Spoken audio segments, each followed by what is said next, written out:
The Horsemen, the NWO, Evolution, the Shield. Dominant groups built on championships, mega superstars, and team-driven narratives. What happens when you take all of that and replace it with one simple thing? Family. What does family share? Blood.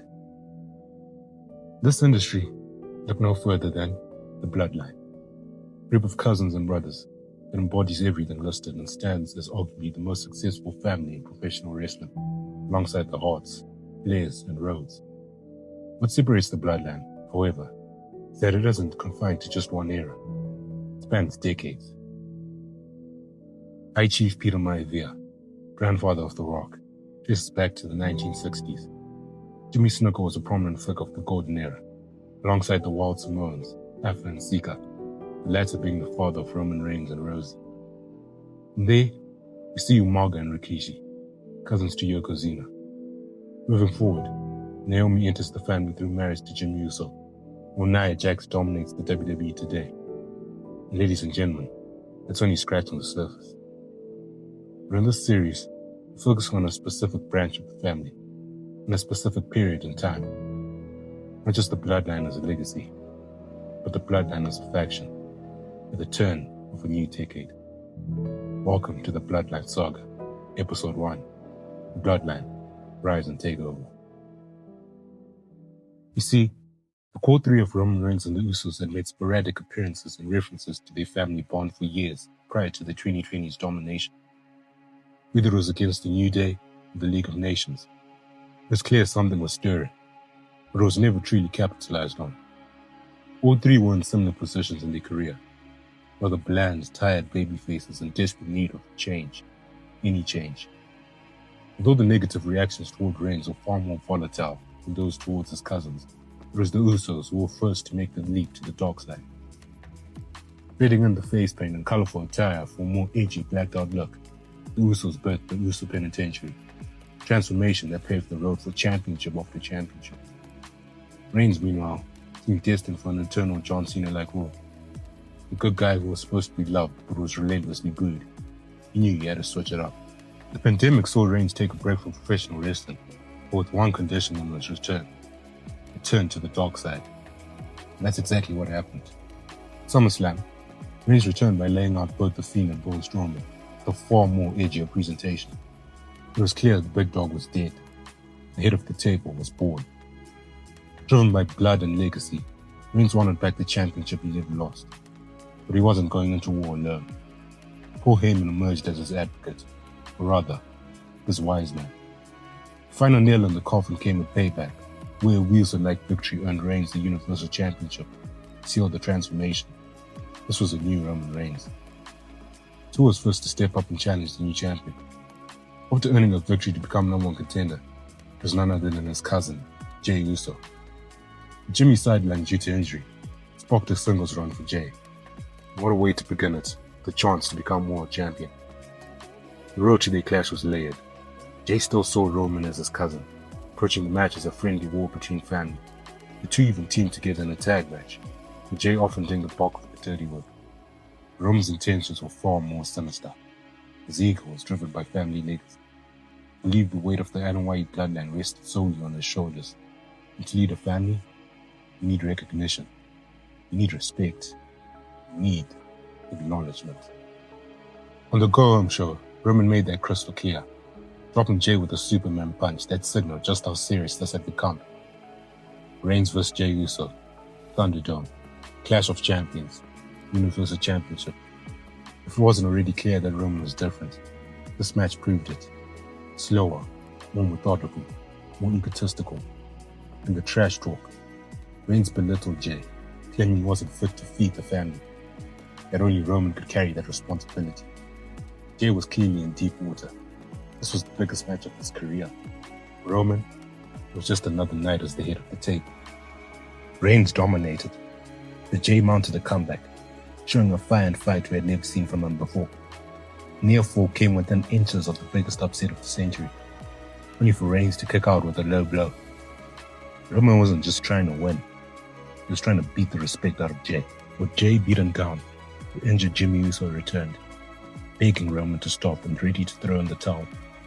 Jay refused to quit, fighting until he was rendered unconscious, forcing Jimmy to throw in the towel for him. A brutal, evil statement had been made. An entirely new character was born. Jimmy acknowledged that this man was the chief. The first Tribal Chief ceremony followed, where Reigns agreed to grant Jay a rematch, though the consequences would be massive.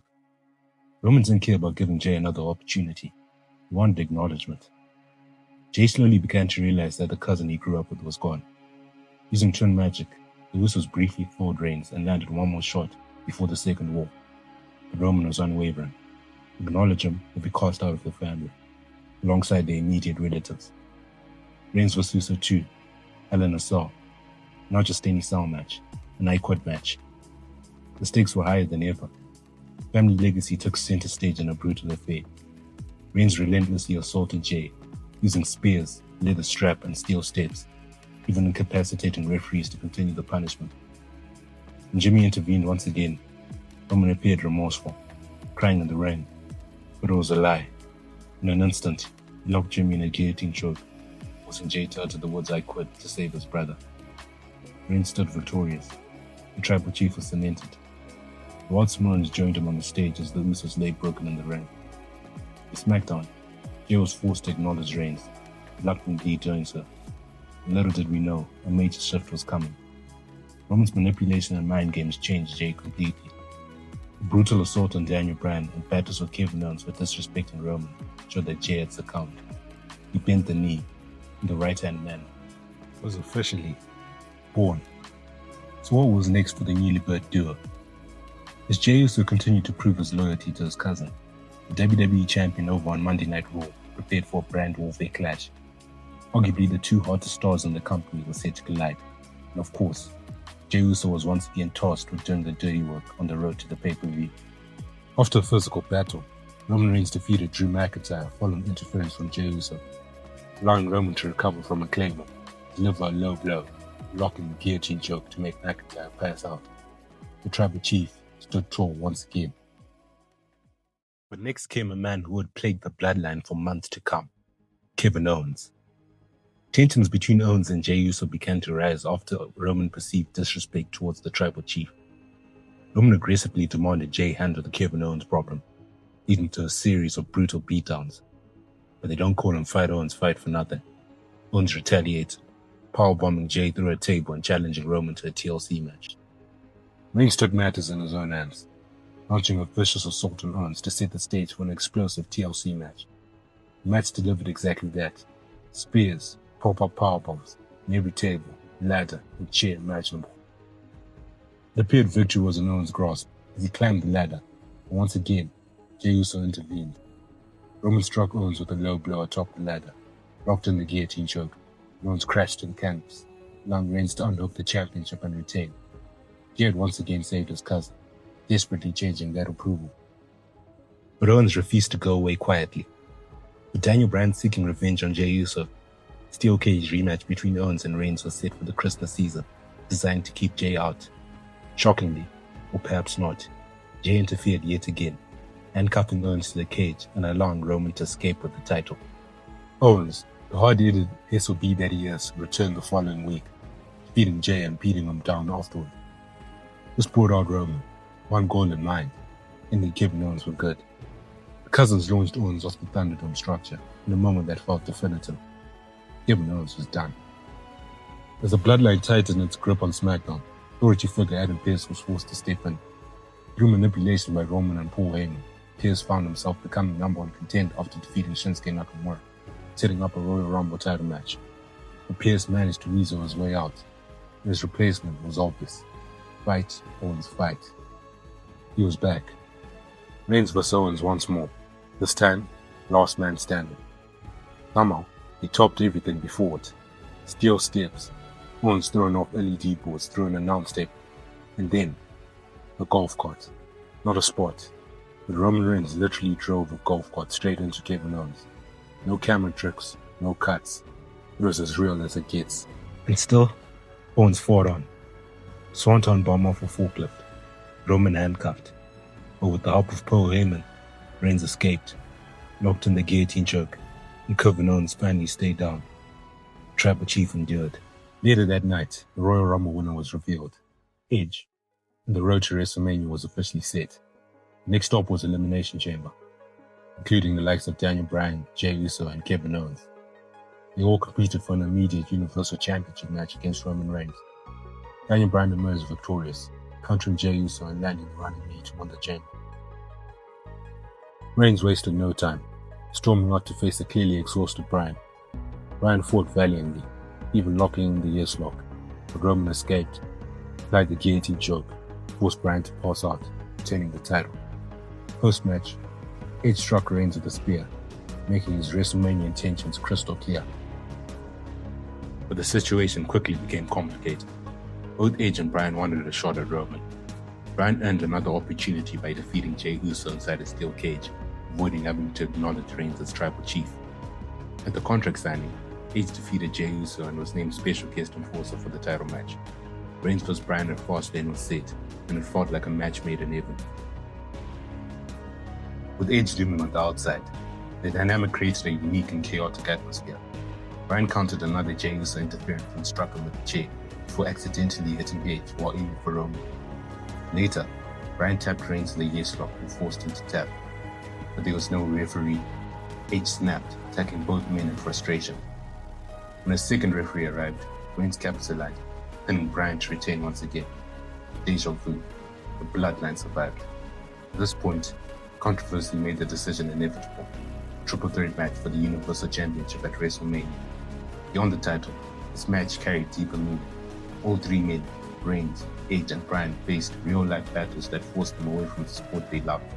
Now, stood on the biggest stage of the year, fighting for what had become the most important championship in the company, due to who held it and the story surrounding it. Each man delivered impassioned promos, and the stage was set.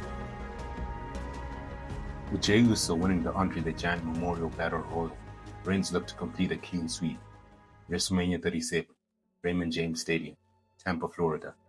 First WWE show in over a year with fans in attendance, and the first time Tribal Chief stood before the same audience that once rejected the big dog.